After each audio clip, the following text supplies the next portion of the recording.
Bismillahirrahmanirrahim. Alhamdulillahirabbil alamin. Wa bihi nasta'in ala umuri dunya waddin. Wassalatu wassalam ala asyrafil anbiya'i wal mursalin. Sayyidina wa maulana Muhammadin wa ala alihi wa sahbihi ajma'in. Qala al-musannif al-imam hujjatul Islam Abu Hamid Muhammad bin Muhammad al-Ghazali rahimahullah wa nafa'ana bi'ulumih. Wa amma sifatu tanazzuhi 'anil uyubi wan naqaisi wa taqaddusi 'anir radha'ili wal khaba'ith fa huwa ahadu mujibatil hub wa muqtadiyatil husni wal jamal fi suwaril batinah. Wal anbiya wasiddiqun wa in kanu munazzahin 'anil uyub wal khaba'ith fala yutasawwaru kamalu taqaddusi wa tanazzuhi illa lil wahidil haq al malikil quddus dzil jalali wal ikram. Wa amma kullu makhluqin fala yakhlu an naqsin wa an naqaisa bal kaunuhu ajizan makhluqan musakharan mutarran huwa ainul aib wan naqs. Fal kamalu lillahi wahdah wa laysa ghairi kamalun illa biqadri ma a'tahu Allah. Walaysa fil maqdur ayyan ama bimuntahal kamal ala ghairi fa inna muntahal kamal aqallu darajatihi an la yakuna abdan musakharan ghairihi qa'iman bi ghairihi wa dzalika muhalun bi haqqi ghairihi ila akhirih.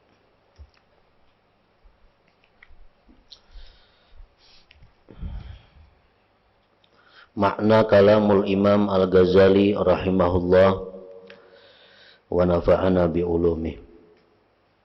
Adapun sifat kebersihan dari aib-aib dan kekurangan-kekurangan dan kesucian dari kehinaan dan kekejian, maka itu adalah salah satu yang mengharuskan cinta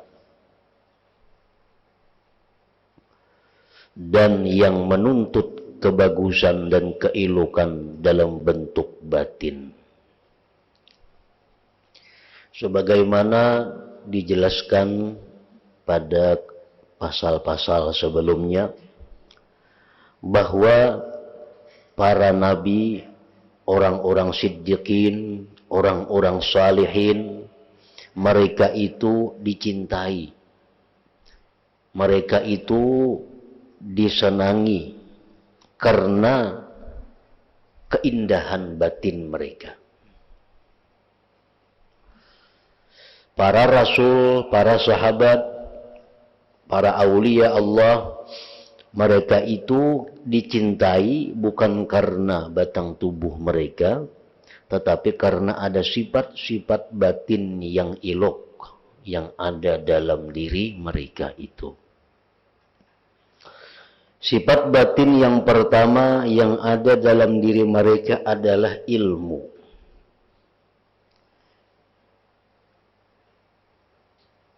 Kita cinta kepada mereka-mereka itu karena mereka berilmu.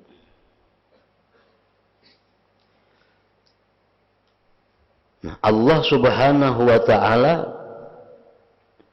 mempunyai sifat ilmu yang jika dibandingkan dengan ilmunya para nabi dan para wali itu, maka ilmu para nabi dan para wali itu seperti setitis air di lautan dibanding ilmu Allah. Nah, maka kalau dasarnya kita mencintai itu karena ilmu, mestinya Allah yang paling dicintai, karena Allah adalah yang maha mengetahui segala-galanya. Yang kedua, orang-orang salihin, para nabi, para rasul, mereka itu dicintai karena kemampuan mereka di dalam mengatur, mengajak, membawai manusia ke jalan Allah. Dicintainya para nabi, para rasul karena mereka punya kemampuan siasat untuk berdakwah. Nah, kalau alasan itu kita mencintai mereka, mestinya kita mencintai Allah Subhanahu wa Ta'ala lebih dari mencintai para rasul dan para wali.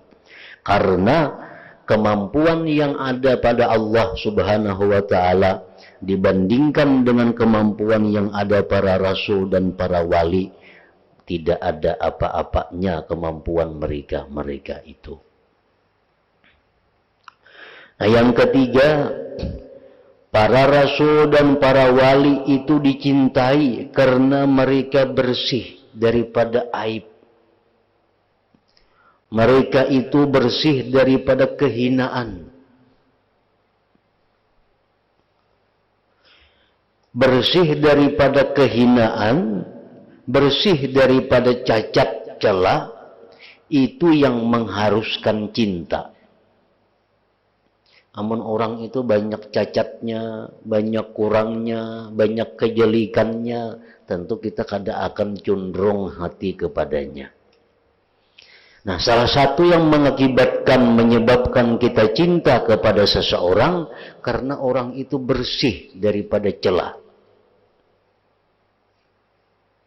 Bersih daripada celah itu mengharuskan cinta kita kepadanya, yang menuntut kebagusan dan keelokan dalam bentuk batin. Nah, para nabi dan orang-orang siddiqin, sekalipun mereka itu bersih dari aib-aib dan kekejian, maka tidak terupa kesempurnaan, kesucian, dan kebersihan kecuali bagi Allah yang Maha Kuasa, yang Maha Benar, Maha Raja, yang Maha Suci, yang mempunyai keagungan dan kemuliaan. Artinya kalau kita cinta kepada seseorang karena orang itu bersih, tidak ada aib, maka sebenarnya yang tidak ada aib itu adalah Allah Subhanahu wa Ta'ala. Selain daripada Allah, tidaklah sunyi daripada kekurangan.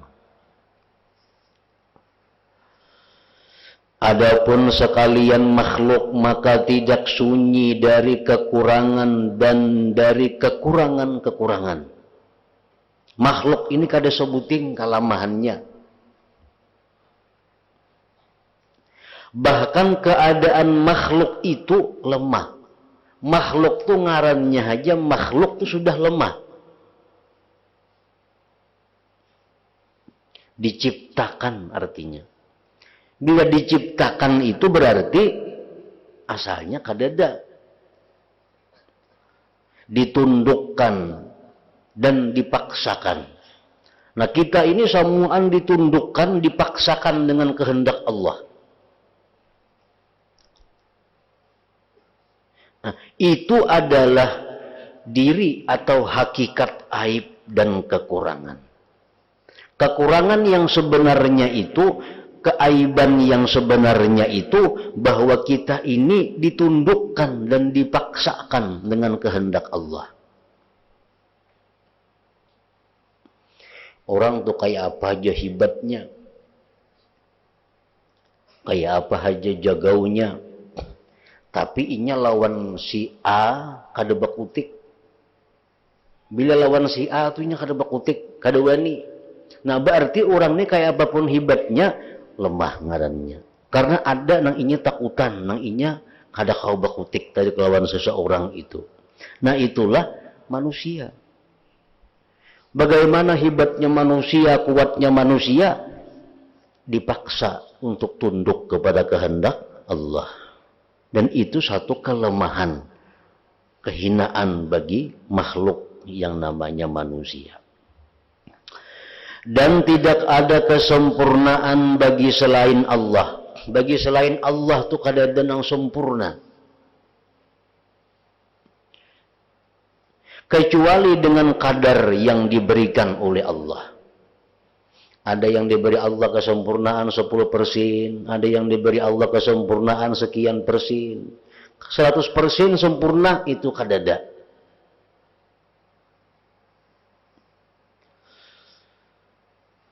Tidak ada bagi yang diberi kekuasaan, kemampuan itu bersenang-senang dengan penghabisan kesempurnaan di atas yang lain. Karena penghabisan kesempurnaan yang paling sedikit derajatnya itu bahwa tidaklah ia seorang hamba yang ditundukkan bagi orang lain, yang berdiri dengan orang lain. Nah, kita ini tunduk dengan Allah. Kita ini berdiri dengan Allah. Artinya kita diadakan oleh Allah, ditolong oleh Allah, dipelihara oleh Allah. Itu ngarannya berdiri dengan Allah. Yang demikian itu mustahil pada hak selain Allah. Nang kawa berdiri sendiri itu mustahil selain Allah. Allah lah yang sendiri dengan kesempurnaan, yang bersih dari kekurangan, yang sunyi dari aib-aib. Nah, penjelasan segi-segi kesucian dan kebersihan pada hak Allah dari kekurangan-kekurangan itu akan panjang. Itu termasuk dari rahasia-rahasia ilmu mukasyafah. Maka kami tidak memperpanjang dengan membahasnya. Nah, jadi artinya kalau kita mencintai sesuatu karena kesempurnaannya, mestinya kita mencintai Allah karena Allah yang lebih sempurna. Kalau kita ada mencintai seseorang yang terpuji, seseorang yang tidak ada kekurangannya pada pandangan kita, itu mestinya hanya ditujukan kepada Allah. Karena yang tidak ada kekurangan itu hanyalah Allah Subhanahu wa ta'ala. Maka sifat ini juga jikalau ia kesempurnaan dan keelokan yang dicintai, maka tidak sempurna hakikatnya melainkan bagi Allah. Sempurna itu kadada melainkan bagi Allah. Kesempurnaan selainnya dan kebersihannya itu tidak mutlak. Kalau ada yang selain Allah itu sempurna, kalau ada selain Allah itu bersih, itu kada mutlak. Kada secara umum artinya. Akan tetapi dengan disandarkan kepada yang lebih kuat kekurangannya daripadanya. Ini lebih sempurna jika kalau dibanding kepada yang lebih kurang sempurnanya. Sebagaimana kuda. Kuda itu mempunyai kesempurnaan dengan dibandingkan kepada himar. Nah, jadi kuda itu kadang mutlak inya sempurna. Kalau kuda itu dikatakan sempurna, kalau dibanding lawan himar memang telarang kuda, sempurna kuda. Dan manusia itu mempunyai kesempurnaan dibandingkan kepada kuda. Jadi setiap makhluk ini kalau ada kesempurnaan itu dibanding kepada yang di bawahnya. Asal pokok kekurangan itu mencakup keseluruhan dan hanya saja berbedanya itu pada derajat kekurangannya. Nah, jadi sempurna tadi hanya milik Allah Subhanahu wa ta'ala. Dengan demikian yang elok itu dicintai. Yang indah itu dicintai. Yang elok mutlak adalah yang maha asa. Yang indah itu dicintai, sedangkan yang indah sebujurnya itu adalah Allah. Orang ini bungas, amun dibanding lawan nang tak kurang bungasnya. Amun dibanding nang tak bungas, kalah pulang orang ini. Nah, jadi kebungasan seseorang itu kada mutlak. Dikatakan bungas, amun bandingannya kada nang bungasnya. Nah, nang sempurna itu adalah hanya Allah. Yang tidak ada bandingan baginya, yang sendirian, yang tidak ada lawan baginya, yang setiap sesuatu itu bergantung kepadanya Allah, yang tidak ada yang menentang baginya, yang maha kaya, yang tidak ada hajat baginya, yang maha kuasa, yang melakukan apa yang dikehendakinya, yang menghukum apa yang dikehendaki. Tidak ada yang menolak bagi hukumnya Allah. Tidak ada yang mendatangkan akibat bagi qadanya, keputusannya. Yang maha tahu, yang tidak tersembunyi dari ilmunya seberat zarrah di langit dan di bumi. Yang maha perkasa, yang tidak keluar dari genggaman kekuasaannya leher-leher orang-orang yang sombong. Artinya kayak apa ya orang tersombongnya tetap kada keluar dari genggaman Allah. Tidak terlepas dari kekuasaan dan keperkasaan leher-leher raja. Yang azali, arti azali yang tidak ada permulaan pada wujudnya. Yang kekal, yang tidak ada batas akhir untuk kekalnya. Yang daruri wujudnya, yang pasti adanya. Yang tidak berputar kemungkinan tidak ada di sekitar hadratnya. Artinya sifat tidak ada itu kada mungkin kepada Allah. Yang berdiri sendiri, yang berdiri dengan dirinya sendiri, dan setiap yang wujud itu, kita nih, wujud ngarannya berdiri dengannya Allah. Yang menguasai langit dan bumi, yang menciptakan semua benda, binatang dan tumbuh-tumbuhan, yang sendiri dengan kemuliaan dan kekuasaan, yang bersendiri dengan mulki dan malakut, yang memiliki karunia dan kebesaran, kebagusan dan keelokan, kekuasaan dan kesempurnaan. Yang bingung dalam mengenal kebesarannya akal-akal manusia. Akal-akal manusia itu kada mampu untuk mendalami hakikat kebesaran Allah. Dan lisan-lisan merasa bisu pada mensifatkannya. Kayak apa kita menjelaskan tentang Allah itu sejelas-jelasnya, kada mampu lisan kita. Bisu, kada cukup. Yang kesempurnaan ma'rifat orang-orang yang arif adalah mengaku lemah dari ma'rifat kepadanya. Orang-orang yang hendak mengenali Allah, mereka berjuang sedemikian rupa menuntut ilmu habis-habisan, mengamalkan ilmu, bermujahadah macam-macam supaya dapat mengenali Allah, yang pada akhirnya mereka mengaku tidak mampu mengenal Allah. Itu akhirnya mereka tidak mampu mengenal Allah. Dan kesudahan kenabian para nabi adalah pengakuan dengan kurang daripada mensifatkannya. Nabi-nabi pun merasa kada mampu mensifatkan Allah sebagaimana yang sebenarnya.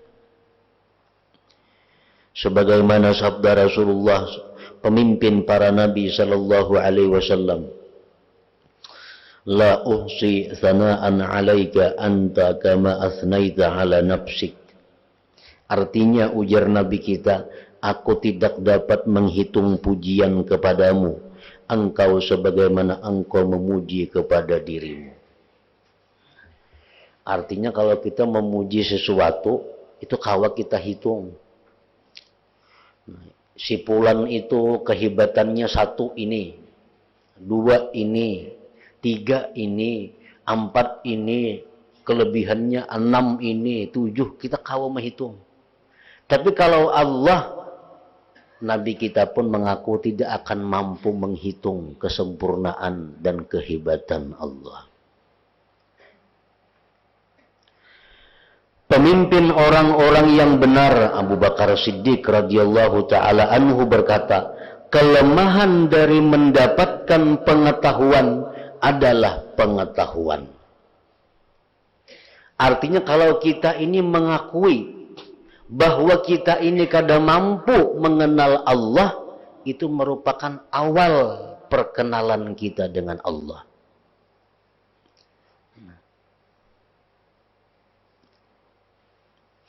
Kalau kita mengaku bahwa aku jadi kita kada sanggup ma'rifat lawan Tuhan. Aku kada sanggup ma'rifat kepada Allah.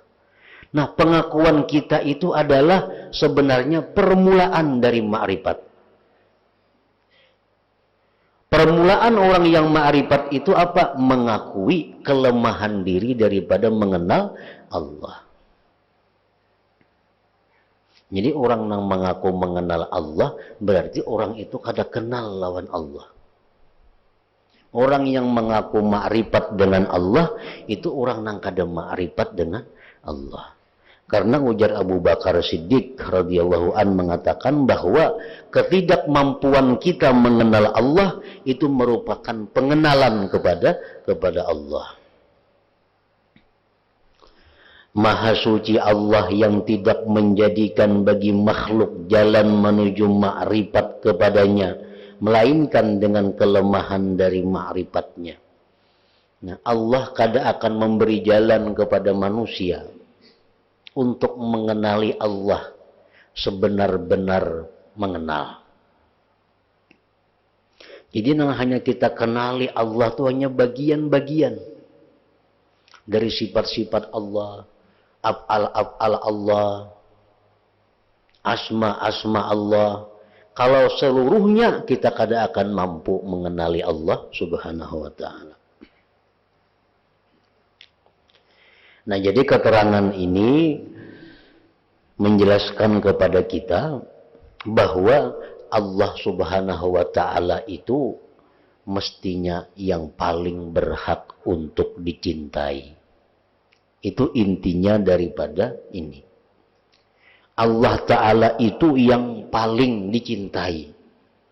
Karena apapun alasan kita mencintai sesuatu selain Allah, mestinya itu untuk Allah. Kita mencintai orang karena kebaikannya umpamanya. Padahal yang paling baik lawan kita adalah Allah. Kita mencintai seseorang karena keelokannya. Padahal yang paling elok itu adalah Allah. Kita mencintai orang karena ilmunya. Yang paling alim itu adalah Allah. Kita mencintai orang karena kemampuan kekuatannya. Padahal yang paling kuat adalah Allah. Nah, jadi apapun yang kita cintai, alasan-alasannya sebenarnya itu adalah untuk Allah. Maka semoga saya mengetahui, ujar Imam Ghazali, siapakah yang mengingkari kemungkinan cinta kepada Allah Ta'ala secara hakiki dan menjadikannya majas. Siapa ada orang yang mengingkari cinta kepada Allah? Ada pendapat orang-orang yang sesat bahwa Allah itu kada kawa dicintai. Mana itu orangnya? Ujar Imam Ghazali. Mana kelompok yang mengatakan bahwa Allah itu kada bisa dicintai?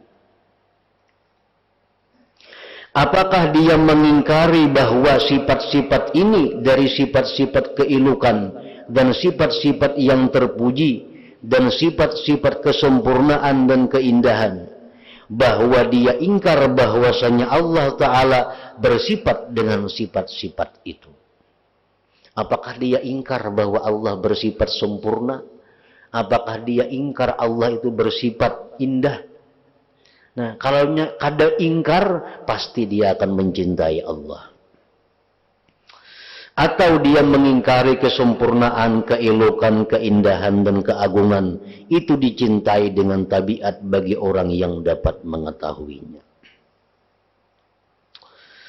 Maka Maha Suci Allah yang telah menutup, mendinding dari mata hati orang-orang yang buta karena cemburu dari keelokan dan kemuliaannya, bahwa ia dapat melihatnya. Artinya Allah itu kada sembarang orang memberikan cinta kepadanya. Allah itu maha cemburu kalau ini diberikan kepada orang-orang yang tidak berhak, yang tidak patut menerimanya. Jadi hanya orang-orang tertentu yang dapat mencintai Allah. kecuali orang yang mendahului baginya sifat-sifat yang baik daripadanya, yang mana mereka itu dijauhkan dari api terdinding atau terhijab. Dan ditinggalkan orang-orang yang rugi dalam kegelapan, kebutaan, mereka bingung. Orang-orang yang rugi, orang-orang yang buta, mereka bingung, kada bisa mencintai Allah itu. Kayak apa supaya cinta lawan Allah itu? Nah, orang-orang yang mata hatinya buta, inya kada mengerti, inya kada kau merasakan kayak apa nangar mencintai Allah. Orang-orang yang sibuk, orang-orang yang bingung dalam lapangan indera-indera dan syahwat-syahwat binatang, mereka mundar-mandir, mereka tahu zahirnya dari kehidupan dunia dan mereka lalai dari akhirat. Nah, orang-orang yang sibuk dengan meluluskan syahwatnya, orang-orang yang sibuk dengan kehidupan duniawinya, ini kada akan tahu rasa kayak apa cinta kepada Allah itu. Cinta lawan duit, kau merasakan. Cinta lawan pasangan, kau merasakan. Cinta lawan anak, kita kau merasakan. Tapi kalau cinta kepada Allah, nah ini hanya orang-orang tertentu. Orang-orang yang paham, orang-orang yang punya sifat-sifat baik yang hanya diberikan Allah, rasanya cinta kepada Allah itu.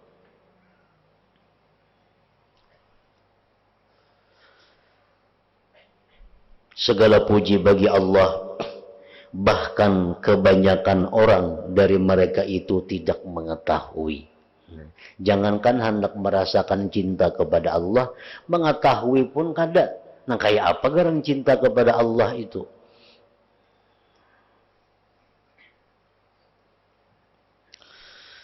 Maka kecintaan dengan sebab ini adalah lebih kuat daripada cinta dengan sebab kebaikan. Ada orang yang cinta kepada Allah itu karena memandang kebaikan Allah. Ini sudah derajat yang paling rendah. Ini merasa diciptakan Allah, disihatkan Allah, diberikan Allah kemampuan macam-macam, diberikan Allah nikmat macam-macam. Ia merasa banyak kebaikan Allah, lalu dia cinta kepada Allah. Nah, ini paling rendah derajat cinta. Kecintaan dengan sebab ini yang mana? Sebab ini yang memandang kepada keilukan Allah. Lebih kuat daripada cinta dengan sebab kebaikan. Orang itu cinta kepada sesuatu ada karena keilukannya, kebungasannya, bahasa kitanya. Ada orang cinta kepada sesuatu karena kebaikannya. Nah, cinta kepada karena kebungasan itu lebih baik daripada cinta karena kebaikan. Orang yang cinta karena kebaikan, nyerancak tiap hari memberi, lalu jatuh cinta. Karena mun ampihnya memberi, kada cinta lagi. Karena cintanya karena kebaikan. Nah, yang kedua ada orang cinta karena keilukannya. Ini memberi kah, kadakah? Ini melihat gin sudah ketujuh. Nah, itu cinta karena keilukan. Itu lebih mulia daripada cinta karena pemberian tadi. Karena yang demikian Allah Ta'ala mewahyukan kepada Nabi Daud alaihissalam. Sesungguhnya ujar Tuhan kepada Nabi Daud, yang terbanyak dari mereka cintanya kepadaku adalah orang yang menyembahku dengan tanpa pemberian.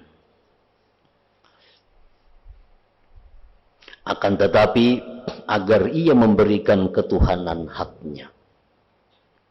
Ada orang yang beribadah kepada Allah rajin, beribadah kepada Allah sungguh karena merasa banyak diberi Allah. Ini padahal sudah baik manusia rangka ini. Aku ini mesti sembahyang, Aku ini mesti membaca Quran, aku ini mesti berzikir, aku ini mesti bersalawat. Kenapa? Karena aku ini banyak diberi Tuhan macam-macam. Nah ini sudah baik sebenarnya. Tapi alangkah baiknya lagi kalau kita beribadah itu karena menunaikan hak kita sebagai hamba Allah. Itu lebih baik lagi. Padahal yang tadi sudah sulit. Itu pun sudah jarang. Ada orang yang karena banyak diberi Allah, lalu banyak ibadahnya. Justru sebaliknya yang kita temui, orang yang sedikit diberi Allah, itu yang banyak ibadah. Itu yang kebanyakannya. Orang nangkar tapi berisi harta, itu bisa banyak ibadahnya. Dibanding orang yang lebih banyak berisi harta. Nah itu kenyataan. Mestinya orang yang makin banyak diberi Tuhan, makin banyak zikirnya. Makin banyak sembahyangnya, makin banyak sedekahnya, makin banyak segala kebaikannya. Nah ini tanda-tanda orang baik. Karena banyak menerima pemberian Tuhan. Macam-macam diberi Tuhan. Mestinya lebih banyak juga ibadah dibanding orang yang susah payah mencari makan. Mencari sesuap nasi.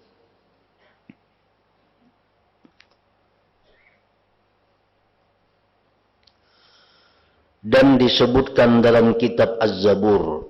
Siapakah orang yang paling zalim?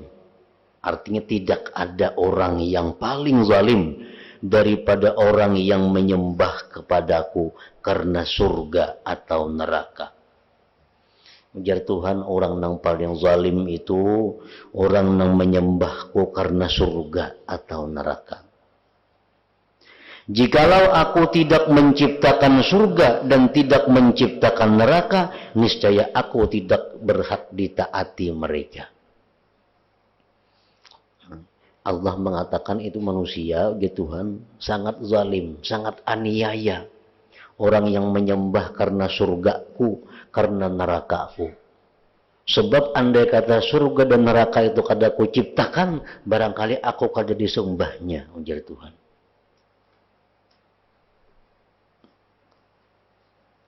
Nah, padahal orang yang beribadah karena mengharap surga, orang beribadah karena takutan lawan neraka, itu sudah termasuk baik. Sudah termasuk baik daripada orang yang beribadah karena makhluk lainnya, karena manusia, karena macam-macam. Tapi itu masih dikatakan Tuhan belum sepenuhnya baik. Nabi Isa alaihi salam melewati atas sekelompok dari hamba yang ahli ibadah, yang kurus tubuh mereka. Kemudian Nabi Isa bertanya tentang keadaan mereka. Mereka menjawab, kami takut akan neraka dan mengharapkan surga. Lalu kami beribadah habis-habisan. Kada tahu lagi di diri, sampai diri mereka kurus karena sibuk dengan ibadah. Kami takutan masuk neraka dan kami kepingin ke surga. Maka Nabi Isa berkata kepada mereka, makhluk yang kamu takuti dan makhluk yang kamu harapkan, ikam tungarnya masih karena makhluk beribadah itu. Maka itu alasannya masih karena makhluk. Kemudian Nabi Isa melewati kaum lainnya yang keadaannya seperti kaum pertama.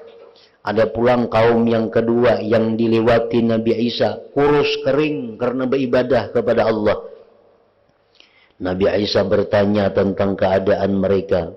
Mereka menjawab, kami menyembah Allah karena cinta kepadanya dan karena mengagungkan bagi kebesarannya. Maka Nabi Isa berkata kepada mereka, kamu semua wali-wali Allah yang sebenarnya. Bersama kamu aku disuruh supaya bermukim, bertempat tinggal. Jadi artinya orang-orang yang beribadah kepada Allah karena cinta kepada Allah, itulah orang-orang yang digolongkan aulia Allah, wali-wali Allah. Selama kita beribadah masih mengharapkan surga, selama kita beribadah masih takut dengan neraka, selama kita beribadah masih takutan siksa kubur, selama kita beribadah masih mengharapkan macam-macam kepada Allah, itu kita belum wali lagi ngarannya. Belum wali. Orang wali itu mereka ibadahnya sudah kadada lagi urusan itu karena semata-mata cinta kepada Allah.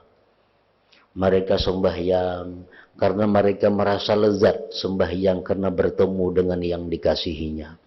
Mereka bangun tengah malam, keadaannya lezat, nyaman, karena mereka merasa berduaan dengan Allah. Nah ini orang-orang yang disebut waliullah itu. Orang yang merasa lezat beribadah karena cinta kepada Allah.